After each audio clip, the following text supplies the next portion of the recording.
Today, I will talk about how texts offer a reflection of human experiences, whether they be of a personal or a shared nature. So what is a human experience?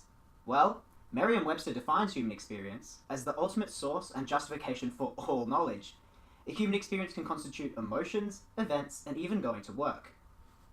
Within texts, human experiences are represented through every single aspect of the plot and characterization, but in order to offer a reflection of these human experiences, authors utilize techniques to convey ideas and thoughts.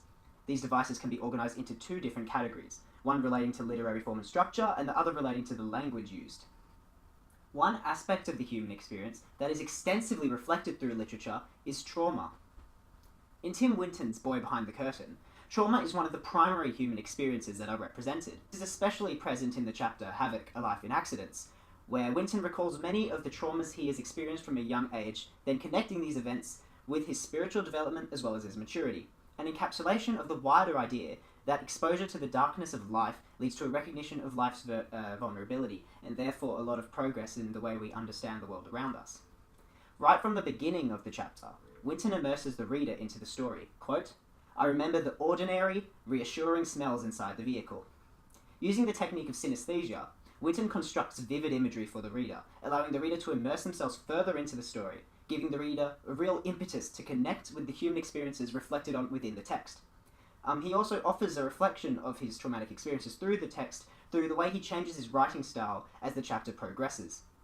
The first pages are filled with detail and description of external observations of the environment around him in the car, but as the trauma sinks in as he remembers the details of the event, the more Winton uses metaphors and deep ideas to reflect on within. Quote, "There was something dangerous and outsized about the emotions it had stored up, and their sensation was like being caught in a rip. No purchase, no control." End quote. Here, Winton refers to the onset of trauma following the first traumatic experience. He opens up and expresses an acceptance of vulnerability. To do this, he uses the metaphor of being caught in a rip, an idea that provokes fear and powerlessness.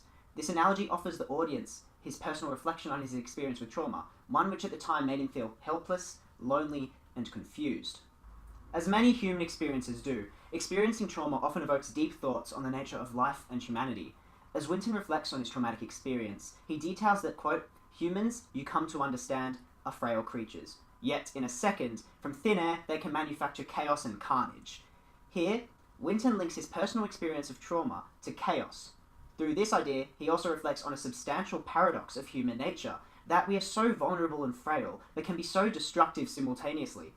In essence, Winton transforms the products of personal reflection into an offering of a wider understanding of a common human experience of trauma.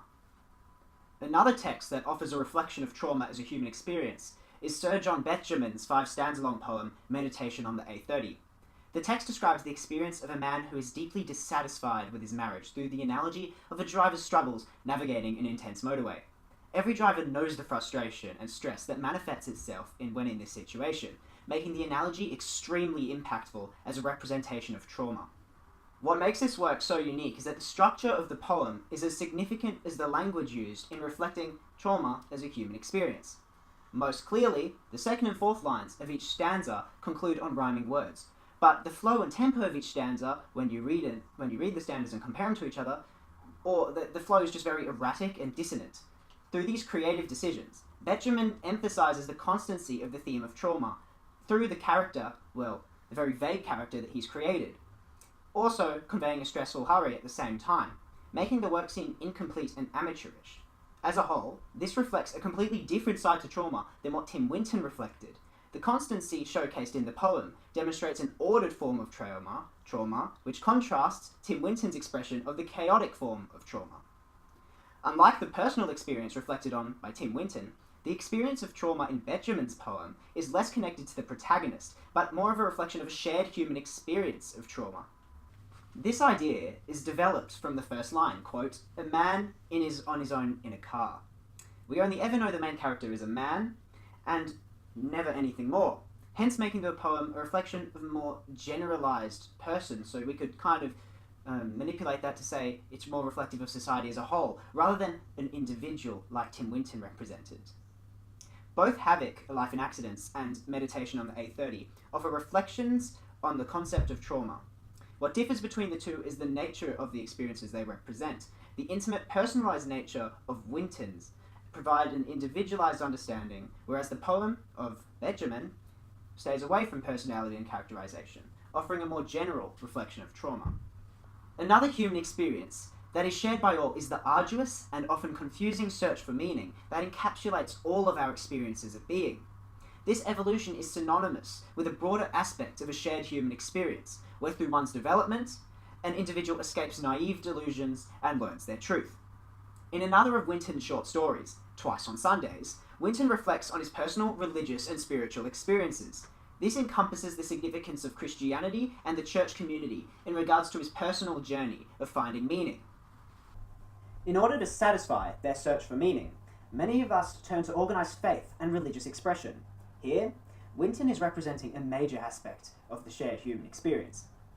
A key reflection Winton offers in regards to religion's role in search for meaning is how entering the church was, quote, the introduction to conscious living through the self-reflective examination and reflective discipline that it fosters. Winton, in fact, demonstrates his clear understanding of how the church contributed to his own search for meaning by presenting these ideas. Through a retrospective lens, he is able to identify how religion allowed him to live consciously, a figure of speech that he refers to as a heightened recognition of himself. Here, Winton offers a reflection on the search for meaning through the link he makes with living consciously and his spirituality. In representing his spiritual experiences, Winton references the church community several times. Reminiscing about his experience participating in church activities, such as singing, Winton recalls, quote, "We were all hopeless failures and numbskulls. And then, quote, we were a team. Even if we were rubbish players, Jesus would give us a gallop around the paddock and we'd have a crack for him," end quote. These remarks are very striking. Using self-deprecation, Winton devalues the individual egos and interests within the spiritual community and portrays the search for meaning as more of a collective experience. This idea continues through his analogy of the church community being like a sports team with rubbish players. Jesus and his teachings provided the inspiration to each member of the community, the team, and therefore cultivated a culture of winning, a culture that allowed a collective search for meaning to be undertaken. On a personal level, Winton tells that his experiences in the church during his upbringing introduced him to politics, high language, story, and music. I regard this thought very highly. Think about it. What do politics, language, and music all have in common? Well, in my opinion, they all rely on subjective perspective and individuals to create thoughts and beliefs. But why is this significant? The development of subjective perspective is driven by exposure to various experiences. So by describing how church introduced him to the means of personal reflection, Winton links his intellectual development and maturity to his spirituality. This offers a powerful idea in regards to the human experience of searching for meaning, specifically through organised religion. Overall, this personal sentiment is enhanced as Winton details that it was, quote, church that taught me the beauty and the power of language. This choice of words, particularly referring to language as beautiful, represents the depth of the influence of the church on his understanding of language. Winton sees language as the code of which St. Paul conveyed the truth behind the world. The reflection Winton offers on his search for meaning is very telling. He links his spirituality with the foundations of his intellect, morals, and career. Gotta remember, he's an author after all. Readers finish the chapter feeling like Winton understands himself fully and has been able to derive meaning from his life. A very different reflection on the experience of searching for meaning is offered through Kent M. Keith's Paradoxical Commandments, a poem written by Keith when he was 19 years old and a sophomore at Harvard. Unlike Winton, Keith is young and has not found the meaning that he seeks. He sees human behaviour as paradoxical and wants to express that. The poem is essentially crafted as an imitation of the Ten Commandments. Through this, Keith is in fact making a correlation between God's Ten Commandments and his own. The original Ten Commandments were established in order to create a functional, harmonious society. Keith connects his paradoxes of human behaviour to this idea, linking these paradoxes of the human experience to practicality. By detailing the ironies and imperfections of human behaviour, Keith is conveying a sense of confusion in regards to humanity and the meaning of life. It is clear that at the time of writing, Keith held a pessimistic view of humanity. His fourth commandment communicates this, quote, "The good you do today will be forgotten tomorrow. Do good anyway." This specific paradox emphasizes human selfishness and gluttony through the expectation that everything you do should be remembered or glorified in some context. An overall theme of this commandment is that individuals are so imperfect that any personal meaning is delusional. This is an extreme contrast to Tim Winton, who reflected on the human search for meaning as a deeply personal experience. Keith sees this as a dead end. Keith believes that meaning can only be derived through the work of a society as a whole, making the search for meaning an exclusively collective experience.